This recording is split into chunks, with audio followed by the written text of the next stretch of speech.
I'm curious for each of you, was it a gradual change the whole way, or was there a time when something major happened that caused you to reevaluate what you were doing? For me, it was difficult because when I started doing the What the Buck show, I never wanted to make any other types of videos. Like, I just wanted to be kind of in character too. I kind of wanted to be like bitchy, celebrity, gossipy. Oh no, I made a joke. And then it was funny because I meet people like Vidcon or like the original YouTube gatherings, and I am so nice.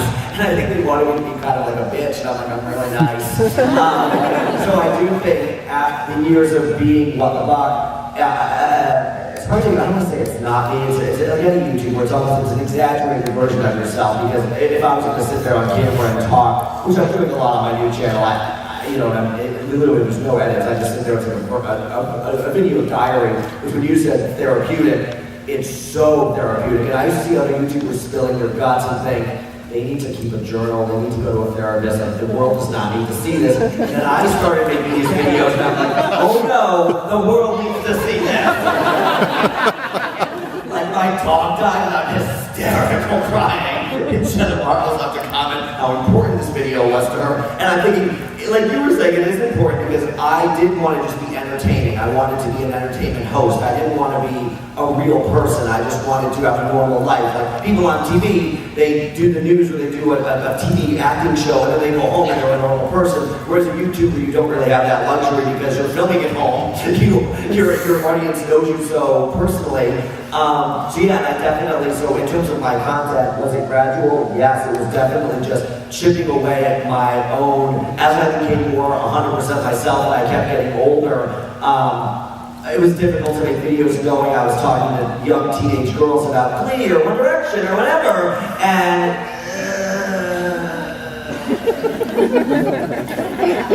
you know, you just think, I don't know, pop culture is something that, also YouTube culture is, we love celebrities now. We love Kylie Jenner, we love, and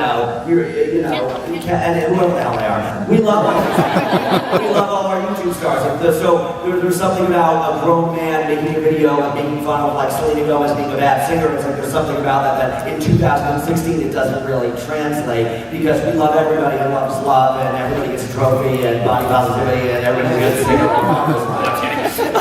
So my content really doesn't play that well on YouTube anymore. People want much more authentic, engaging, whatever. Or you have to like go full throttle Miranda Sings and you're in character. And she stayed the course on that and doesn't waver from that. Whereas What the Buck was too much, kind of like me, but not like me, and so that's why it was a mental battle. And now I'm actually in July going to just do on my main the What the Buck channel. Like I'm just going to do different content every day for fun, no thought. And then Thursday is going to be Throwback Thursday, and I will do a scripted green screen What the Buck show. So then it's kind of like a fun event. It's not like that's like not my main YouTube focus. That's just a fun little thing for me to do. And if you like green screen, if you like gay person talking about celebrities, well, it's only one day a week. So that's interesting. Like it's interesting how I just was so stuck too. I never wanted to do anything else, and then I'd see all these challenge videos. I don't want to say stupid challenge videos, but in a way, it's funny because they are stupid, and we're stupid for loving them. But and also, I was talking about Shay Carl yesterday about it. When we all started on YouTube, we were genuinely great friends. Like we just liked each other,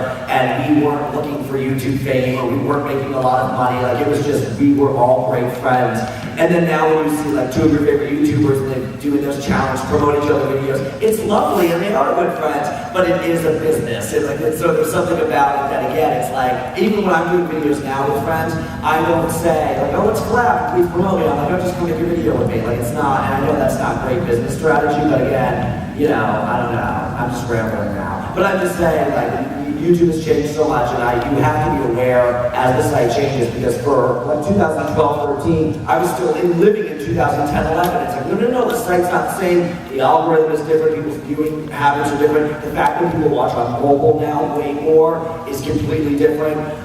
So these are things you have to, and again, if you're going to be a YouTuber, you have to pay attention to these things. You have to care about these things. You can't be like me, who for 2 or 3 years was like, it doesn't matter, I was already a YouTube star, I don't need to know anything, I'm well regarded, I'm not gonna, whatever. And now, finally, because I'm okay mentally, I'm able to move forward in my YouTube career after being stuck for like 3 or 4, 2, 3 years, yeah. So, I don't know. But Yeah, it was gradual and dragged out. I'm great at answering questions.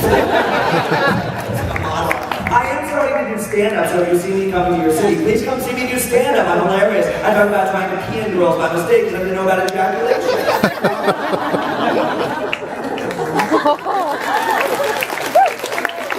I love that every answer gets applause. You're all so nice. I've never been to a panel where people applaud. That's nice. There's lots of videos during my time when I was developing Dell version reaction to my computer screen and all that. There's actually lots of videos that are made that I've never posted.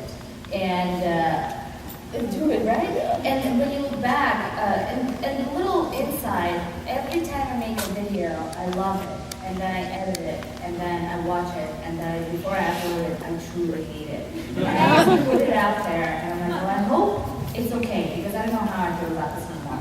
And I put it up, and sometimes people love it, sometimes people hate it. And then I look at it 3 years later, and I'm like, oh, this was so awesome, why did I hate it? And then I'm coming to realize that there's a psychological problem that I have. Right? Yeah. But there's lots of videos that I never uploaded because I felt like, oh, this is the video that will make everyone dislike me for whatever reason. Or they're going to think that I'm taking an easy route out in the whole YouTube creation. But I've left a lot of my videos up. And when I look back, I cringe. But it was such a nice, it's really nice to see how I have changed over the years. So I keep everything.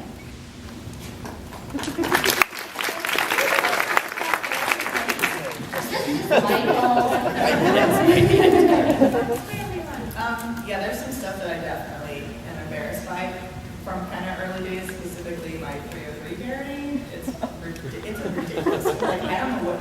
Yeah, it's ridiculous. It was super fun to make though, and every time I'm on my channel, like I can see, like I'll just go to like the public comments and I'll see that someone has recently written on that video. I'm like, I'm never just watching this. It's horrible. I have to get rid of this forever and erase this, but I don't because it's right. It's my history, and it was like what it was. I don't know if it's still the most viewed. It was got a lot of views, and like it was just a fun project that I did. It was the first really big like creative thing that I did on my own. And I don't want people to look at what I've done. It's again, this whole reflection of me as a person. Like I've changed, and the things that I like changed, and my abilities as an editor and as a creator and all that changed. So I want people to be able to see the crap that I made before, and hopefully that will be a little bit of inspiration to someone who's starting out and has a lot of pressure on them, especially because now it seems like so many people are making content that it's just like impossible to break out. It's like, how am I going to do this? Like everybody already knows what they're doing. It's daunting, it's scary. Like I just got started streaming on Twitch, and I've met a couple of streamers here who've been incredibly nice to me and offered help, and it's just so great to have that kind of support.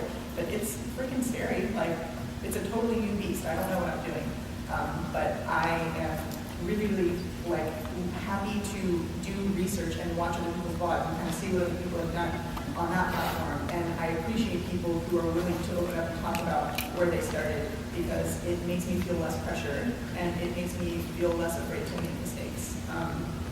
And it's the truth. That's what happened. That was my horrible crap video that I made, and it's gonna stand forever because that's my past, and I'm here now, and it's a reminder of like where I came from.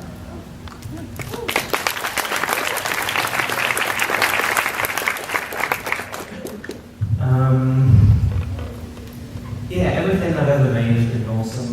I don't know what to say. It's just like, it's fine, isn't it? It's just great. I completely agree. It's, you end up in a place where, for me at least, I don't have any regrets about kind of like past years that I look back and I'm like, I wouldn't make that now because it's all part of the journey. I really am kind of at peace with people kind of seeing the rubbish stuff I used to make. A lot of it isn't online anymore just because it had copyright music and I'm just worried about copyright claims. That's a big part of it. But in terms of just like content that I regretted making, I was just thinking about it all these days we're talking, and I won't go into details, but there was a video that I made when I was like, when it was really early days on YouTube. I was like 16, and it was a video that was about a couple of my friends at the time, and they got in touch with me and were like, this was kind of hurtful. We didn't like this, we didn't appreciate it, you should have done this, you should have talked to us about this beforehand. And I felt absolutely awful. I deleted the video the next day. I was like, that's not the sort of thing I should be doing. And from that point, the main thing for me is never to be making any content that is directly helpful to anyone. That's the kind of those are the videos that I would regret if I was making them, and did regret that one time. But I felt like I learned from that lesson. So we were talking a bit about kind of like talking like negatively on YouTube, talking about like the negative stuff. You don't always want to be kind of like super positive and happy. Sometimes you're going through issues and you want to talk about that. And I always see those things, even though we might phrase them as negative, and very much see them as positive things. You're sharing something about yourself that might be difficult for you, but if other people can see that in themselves, in you, and it's in themselves, and it's inherently a good thing. But one of the things I'm really not a fan of on YouTube these days is the people who really do spread the negativity and just come and say this person is stupid and I really don't like this, and that's anger is the thing that seems to spread the best on the internet, and people really try and monopolize that, and that's the sort of thing that I never want to be doing. I thought of something while you were talking about how my content has changed a lot over the years that I forgot about. It is because the times have changed so much. I don't comment. If you watch videos that I made 2006 and 2009, if I was covering like American Idol or TV shows, I definitely commented on people's appearance. If somebody was large, I'd be like, ooh, there's a big girl. Or if somebody was I don't comment on people's physical appearance anymore. I comment on behavior. So that's how my content on the Buck Show has shifted from, I really, it's not like a fashion review show, so I really, in the last 2 years, I don't think I've ever made a comment on someone's appearance, really. And that's like Joe Rivers is dead now too, so it's like people don't really comment on appearance that well, the YouTube culture is very sensitive about things like that. So I would definitely no longer make comments it's like Justin Bieber peeing the bucket, I'll make a joke about that, because that's funny. Or, Kylie Jenner has a lipstick line out, and it's like she gets collagen, so you're gonna buy this stupid piece of shit lipstick, and you're gonna figure it out fucking Kylie Jenner, which you're not! That's funny. So yeah, I comment on, behavior or things, less on appearance, because that just seems mean to comment on someone's appearance. So that's something that I've learned and changed over the years. So the other side